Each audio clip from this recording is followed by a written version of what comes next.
There are many questions that are very important within the church, and it's not easy to get an answer for them. As a matter of fact, sometimes I consider who can answer them.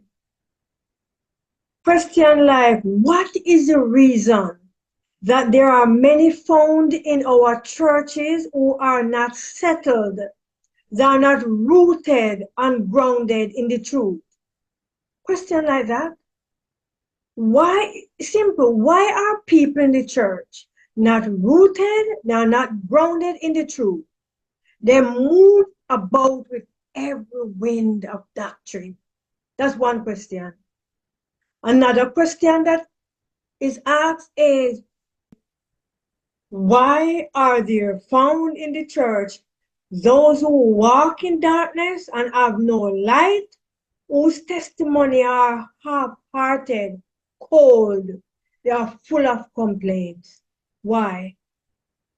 In the church of God, why are there found people who walk in darkness and have no light, cold,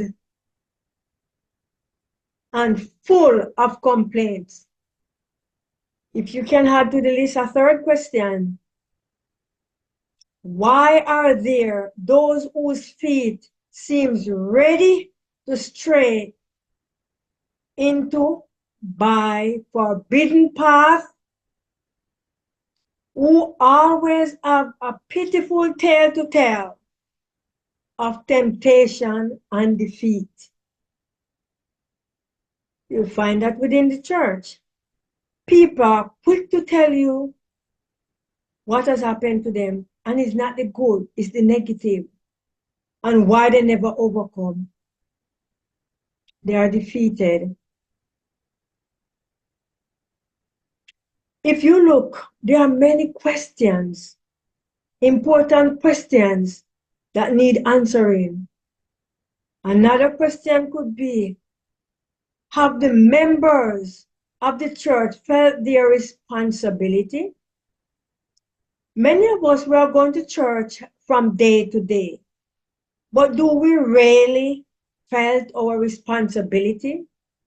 We walk in and we're comfortable, follow the routine, the rules and procedures, and that's it.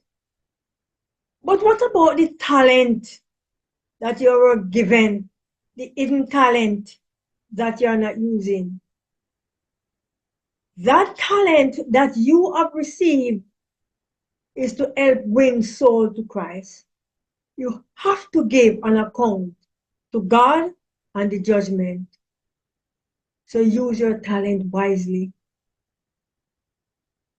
If you are one that thinks you have no responsibility, you have a responsibility.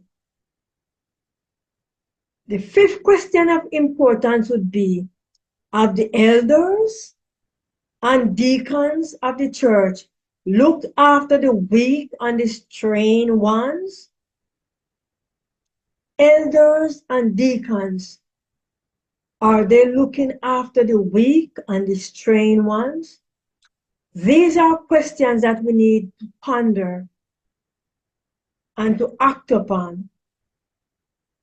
Have the elders and deacons realized that the wavering are in danger of losing their souls? Do you realize that the person that is sitting next to you in church may be wavering and in great danger of losing his or her soul? Have you tried both by precept and example to plant the feet of the strain on the eternal rock? Have you tried by precept and example to plant the feet of the strained person upon the rock, Christ Jesus? Consider teachers and leaders, officers in the church. Do you realize that You have a work to do in leading the feet of the young into the safe path. Do you count every selfish interest as nothing, that they may be winners of soul for the Master? There is a decided work in the branch of winning souls to Christ in personal ministry. You call it personal ministry. There's a decided work in personal ministry. Wonderful opportunities are passing by, unimproved in the church daily. Let men and women who have varied gifts come into the world and in the fear of God do their best to help the youth in the church. Let not those who have a mechanical way of doing things take complete charge of the work in the church and mold it into formal way, into precise habit. It is very important to have order in the church, but we need great deal of more spiritual knowledge along with the rules and the regulations. We need a life-giving power, a zeal of enthusiasm, a true animation, that our church may be filled with the atmosphere of true piety and purity, that there may be real religious advancement. That's what we need. More spiritual knowledge. And of course, we have to put it into practice. Because it's not only to hear the thing, we have to be doers.